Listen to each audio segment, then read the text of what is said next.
yeux attentifs. La vie à se partager.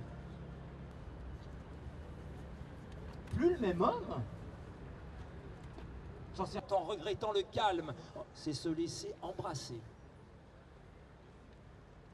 On est en colère, on est désespéré, on est fatigué, on est épuisé et on passe par tous les états et non, on ne peut pas repartir en arrière malheureusement et on peut qu'avancer et c'est ce qu'on essaie de faire en se battant, en étant là pour eux, en les soutenant, en leur envoyant le plus de force qu'on peut pour qu'ils tiennent bon, pour revenir en relativement bon état. Enfin voilà, on espère que ça fera bouger les lignes. Ouais.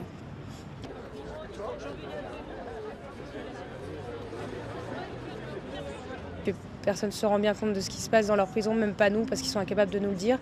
Ils sont incapables de nous dire concrètement ce qu'ils vivent et ce qu'ils voient. Tous les appels, les peu d'appels qu'on a sont enregistrés et pas, enfin voilà, on n'est pas au courant de tout, je pense. Mais on sait déjà que c'est bien assez difficile, c'est vraiment l'enfer, c'est inhumain, c'est des conditions d'enfer. Et tu te retrouves emprisonné pour des raisons qui nous dépassent complètement. Même si tu n'as pas ici. Tu occupes ton esprit. Nous savons que tu n'as pas de livre et que tu en souffres. Cela est lié au plus vite. À bientôt, Louis.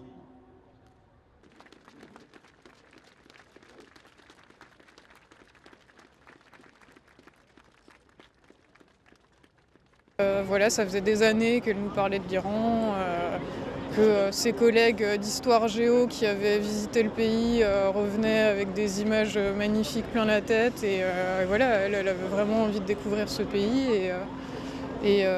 Donc elle a fait quelques jours de tourisme là-bas et elle a été arrêtée le 7 mai quand elle était en route pour l'aéroport.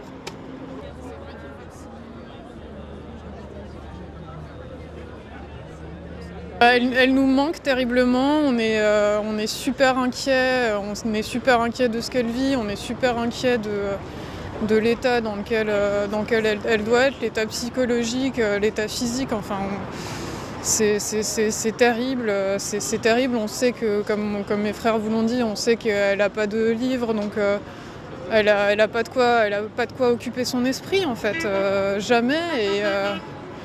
Et en plus, elle a eu, depuis, ça fait presque 9 mois maintenant, et en 9 mois, elle a eu un contact téléphonique avec sa famille extrêmement bref, et une seule visite consulaire. Donc en fait, pendant tout ce temps, à part ces 2 fois, elle n'a pas eu de contact avec quelqu'un qui était, quelqu'un d'ami, quoi.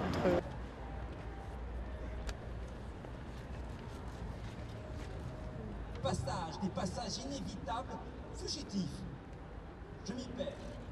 Déjà, on se rend compte à quel point ma sœur est aimée, parce que effectivement, elle a un cercle d'amis qui est quand même énorme. Et au-delà de ça, effectivement, on a eu de l'aide d'énormément de gens qui la connaissent pas, mais qui sont touchés par ce qu'elle vit et qui ont envie de nous aider. Et c'est aussi ce qui nous aide à tenir en fait depuis le départ, c'est le fait d'être soutenu par du monde et d'être entouré, de savoir qu'il y a du monde derrière elle.